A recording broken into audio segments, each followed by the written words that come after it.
Штип и годинава во чест на евреите. На 10 март, општината ќе одбележи 73 годишнината од депортацијата на штипските евреи во логорот Треблинка во Полска. Програмата која што е вклопена во републичкото одбележување ќе се одржи на 10 март во големата сала на Советот на општина Штип, каде истовремено во фоајето ќе биде реализирана и изложба во организација на Музеот на Холокаустот, цивилна храброст во опасни времиња.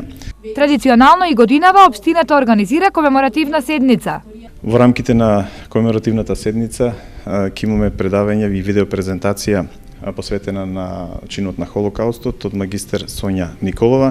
Ќе има и уметничка програма во која што ќе настапи хорот Штипјани. Во склоп на програмата предвидено е положување на цвеќе пред споменикот на евреите, како и посета на еврејските гробишта во Штип. Инаку на 11 март пред 73 години 7144 македонски евреи биле депортирани во нацистичкиот логор Треблинка, од кои 551 лице или 191 семејство биле штипјани.